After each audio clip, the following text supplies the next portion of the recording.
Guia da Superleitura, como parar de esquecer o que leu. Classificando ideias-chave. No módulo 2, Leitura Efetiva, vimos como é importante fixar os pontos principais de um conteúdo ao fazer uma revisão estruturada de um livro. Esse exercício é muito importante para reter o conhecimento adquirido em uma obra, porque é por meio da classificação das ideias-chave que reforçamos o aprendizado e aguçamos a capacidade de análise de uma publicação. Quando começamos a ler de forma mais estruturada, marcando os pontos mais importantes, fica mais fácil encontrar quais são os itens que necessitam de uma atenção especial. Nas primeiras vezes que fizer isso, notará que haverá destaques a trechos extensos, até a parágrafos inteiros. Com o passar do tempo, sua capacidade de concisão é aprimorada e fica mais fácil entender, de forma simples, o que de fato é o conceito a ser extraído de cada capítulo, de cada trecho, de cada parte. Quanto mais conhecemos um tema, mais fácil explicar em poucas palavras do que se trata. Isso facilita o entendimento e só é possível ser feito por meio de uma classificação prévia. Se você sente dificuldades em encontrar os pontos cruciais de um trecho de livro, não se preocupe. Você precisa dividir as ideias expostas em uma obra em fato, conceito, procedimento ou reforço. Fato é uma verdade inquestionável, que pode ser comprovada. Conceito é a definição de algo, feita de maneira estruturada, como ideias ou noções defendidas pelo autor. Procedimento é o nome dado ao ato de sair da teoria e entrar na prática, por meio de instruções de como fazer.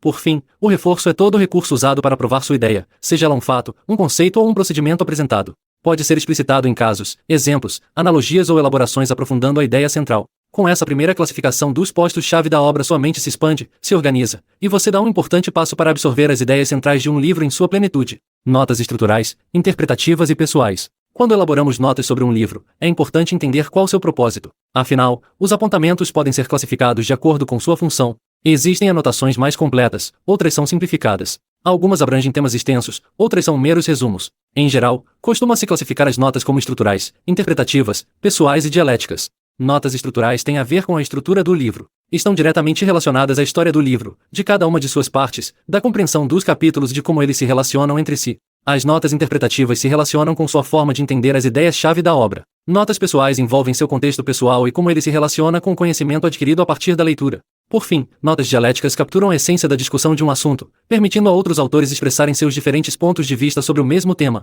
Quando se lê diferentes livros para um estudo aprofundado, buscando desenvolver uma ideia original, essas são as anotações mais utilizadas. Entender os tipos diferentes de notas nos permite uma melhor compreensão de quais trechos de um trabalho escrito merecem uma atenção especial e onde estão os pontos mais importantes de uma obra. Assim, permite-se uma absorção maior das ideias ali apresentadas. Analisando a questão central de um livro. Quando realizamos a pré-leitura, precisamos analisar alguns elementos iniciais que um livro nos apresenta. Ao longo da leitura efetiva, retomamos o tema central de que a obra trata, recordando com clareza seu ponto principal, que será esmiuçado nas notas elaboradas a partir do estudo página a página. Para isso, algumas perguntas precisam ser respondidas de forma clara e assertiva. Do que se trata o livro como um todo? Qual a questão central trabalhada pelo autor? Qual a abordagem sobre essa questão? Tem aspectos mais teóricos ou práticos? O livro se propõe a analisar a questão ou a ensinar como resolver esse problema apresentado? Quando existe clareza sobre qual é o tema de análise do livro, então você está no caminho certo. Caso contrário, é preciso analisar seus elementos iniciais. Título, subtítulo, sinopse e prefácio são bons indicadores a nos mostrar qual é a proposta daquela publicação. Se for necessário, revisite esses elementos iniciais, mesmo depois de ter finalizado a leitura. Depois disso, tente analisar se o livro cumpre sua proposta. Muita gente coloca essas questões em alguns parágrafos para fixar melhor os conhecimentos adquiridos. É uma boa opção para não perder de vista tudo que uma obra tem a lhe oferecer em conhecimentos. Dominando a crítica. Foi-se a metade deste microbook sobre o módulo 3 do curso Superleituras. Passa rápido, não é verdade? Chegou a hora de aprender como fazer uma crítica justa e bem fundamentada a um livro, sem interpretações rasas e ressentidas. Esse é um bom exercício para você fixar ainda mais o conteúdo exposto em um livro ao qual você dedicou seu tempo de leitura. Para começar, lembre-se que não se pode criticar um livro antes de completar sua interpretação e absorção do conteúdo. Além disso, nunca é de bom tom discordar de forma agressiva. É preciso também reconhecer a diferença entre conhecimento e mera opinião para demonstrar um real entendimento de quais ideias condizem com as suas. Pouca coisa é mais equivocada do que discordar apenas para provar um ponto, sem uma argumentação técnica que refute de forma justa as divergências de opinião. Essa análise crítica precisa ser reforçada ao longo da leitura, mantendo sua mente aberta para mudanças de ideia, sempre anotando os pontos-chave e, dessa forma, ampliando seus conhecimentos, mesmo diante de alguém que não tem os mesmos pensamentos que você. Apropriando-se do livro. Uma obra passa a ser sua quando você domina todo o aprendizado que ela tem a oferecer. Para muitas pessoas, é comum fazer uma síntese, um resumo, na contracapa do livro. Em tempos cada vez mais digitais, há também que faça anotações, resumindo tudo aquilo que foi absorvido. Essa é uma demonstração prática de apropriação intelectual sobre a obra lida. Se você preferir, pode até ter um arquivo para cada livro lido, com todas as notas sobre as leituras. Esses textos devem ser elaborados com suas palavras em poucos parágrafos. Essa síntese precisa responder se o livro cumpre o que propõe, se você concorda com as argumentações e como tudo isso pode ser aplicado a seu contexto pessoal. O poder de elaborar esse tipo de documento é forte, capaz de fixar as ideias apresentadas de forma simples e intuitiva.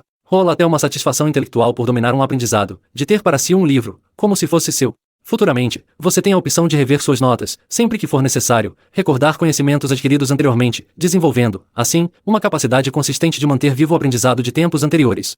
Dessa forma, a leitura deixa de ser uma atitude passiva e se torna ativa, uma troca de ideias entre livro e leitor, uma tarefa conjunta. E mais do que um hábito, ler passa a ser uma ferramenta para seu desenvolvimento pessoal.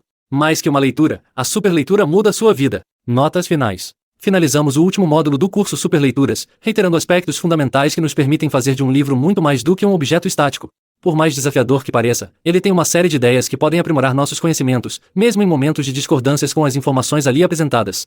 Ficou claro como é necessário realizar um trabalho de revisões, anotações, críticas e interpretações pessoais para fazer do ato de ler muito mais do que um mero passar de páginas.